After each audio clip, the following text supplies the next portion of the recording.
വാസ്തുശാസ്ത്രത്തിൻ്റെ മറ്റൊരു വീഡിയോയിലേക്ക് എല്ലാവർക്കും ഹാർദവമായ സ്വാഗതം. ഞാൻ രതീഷ് ശർമ്മ, അമരമ്പലം. വാസ്തുശാസ്ത്ര നിയമപ്രകാരം നാം കിഴക്ക് ദർശനമായിട്ട് വീട് വയ്ക്കുമ്പോൾ അതിൻ്റെ കോണിക്കൂട് ഏതെല്ലാം ഭാഗത്ത് വരാം എന്നുള്ളതിനെ പറ്റിയുള്ള ഒരു ചർച്ചയാണ് ഇന്നിവിടെ നാം ഉദ്ദേശിക്കുന്നത്. കിഴക്ക് ദർശനമായിട്ടുള്ള വീടിൻ്റെ തെക്ക് ചുമരിനോട് ചേർന്നോ അതുമല്ലെങ്കിൽ പടിഞ്ഞാറ് ചുമരിനോട് ചേർന്നോ വേണം കോണിക്കൂട് പണിയാൻ എന്നുള്ളതാണ് അതിലൊരു പ്രധാന ഭാഗം. ഇന്ന് കോണിക്കൂട് അലങ്കാര വസ്തുവായും മറ്റുള്ളവരെ കാണിക്കുന്നതിന് വേണ്ടിയിട്ടൊക്കെ വീടുകളിൽ കോണിക്കൂട് പല രീതിയിലും പല ആകൃതിയിലും ഭംഗിയിലുമൊക്കെ ചെയ്യാറുണ്ട്. തീർച്ചയായിട്ടും ഭംഗിയും അട്രാക്ഷനും ബലവുമൊക്കെ പ്രധാനം തന്നെയെങ്കിലും വീടിൻ്റെ ബ്രഹ്മസ്ഥാനത്ത്, അതായത് വീടിൻ്റെ മധ്യസ്ഥാനത്ത് അടയാളപ്പെടുത്തിയ ഭാഗത്ത് ഒരിക്കലും കോണിക്കൂട് പണിയരുത് എന്നുള്ളതാണ് വാസ്തു നിയമത്തിൻ്റെ ഒരു കാഴ്ചപ്പാട്.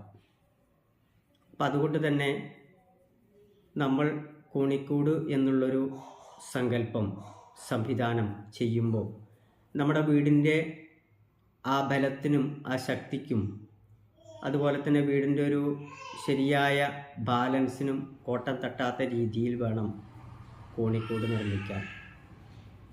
വീടിൻ്റെ കിഴക്ക് ഭാഗത്തോ വടക്ക് ഭാഗത്തോ കോണിക്കൂട്, അതുപോലെ അത് ഭാരമുള്ള ഒരു വസ്തു കൂടി ആയതുകൊണ്ടും ആ ഭാഗത്ത് ഉണ്ടാക്കുമ്പോൾ തീർച്ചയായും ആ ഭാഗത്ത് നിന്ന് വരുന്ന ഊർജ സ്രോതസ്, വായു, വെളിച്ചം എന്നതിന് യാതൊരു തടസ്സമില്ലാത്ത രീതി ഉണ്ടാവണം എന്നതുകൊണ്ടാണ് കിഴക്കു ഭാഗത്തും വടക്കു ഭാഗത്തും കോണിക്കൂട് നിർമ്മിക്കരുത് എന്ന് പറയുന്നത്.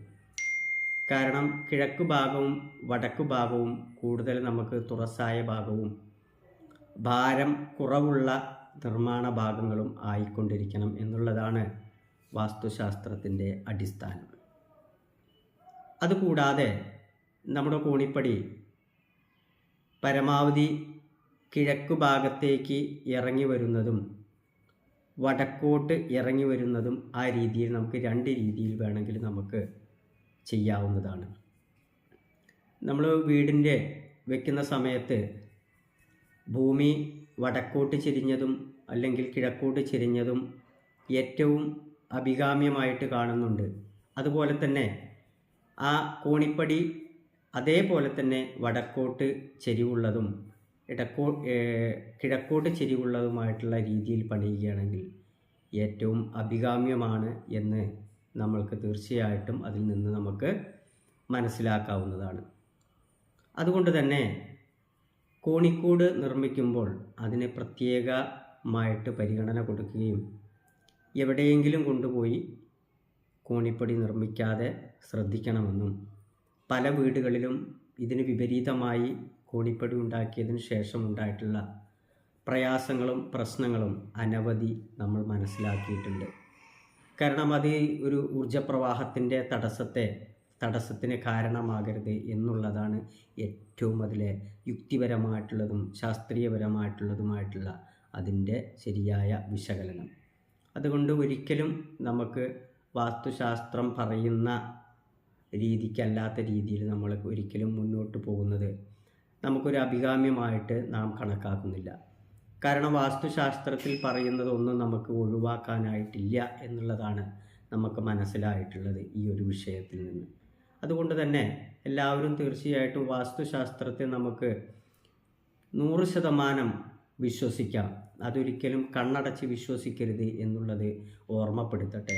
അത് നമ്മൾ വിശകലനം ചെയ്ത് മനസ്സിലാക്കി യുക്തിയുക്തമായിട്ട് മനസ്സിലാക്കിയതിന് ശേഷം നമുക്കത് തീർച്ചയായിട്ടും സ്വീകരിക്കാവുന്നതാണ്.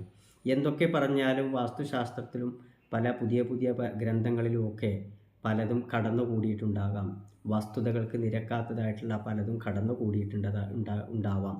അതൊക്കെ നമ്മൾ തീർച്ചയായിട്ടും മനസ്സിലാക്കിക്കൊണ്ട് വേണം നമുക്ക് മുന്നോട്ട് പോകാൻ എന്നുകൂടെ പറഞ്ഞുകൊണ്ടിട്ടുണ്ട്. എന്തായാലും ഈ ഒരു ഗോവണി നമ്മുടെ ഒരു ഉയർച്ചയെയും അവിടെ മുകളിലേക്ക് കയറുന്നതും താഴേക്ക് ഇറങ്ങുന്നതുമായിട്ടുള്ള ഏറ്റവും പ്രധാനപ്പെട്ട ഒരു സംവിധാനമാണ്. അതിന് വലിയ പ്രാധാന്യം കൊടുക്കണമെന്ന് മാത്രം പറഞ്ഞുകൊണ്ട് ഈ വീഡിയോ ഇവിടെ അവസാനിപ്പിക്കുന്നു. എല്ലാവർക്കും നന്ദി.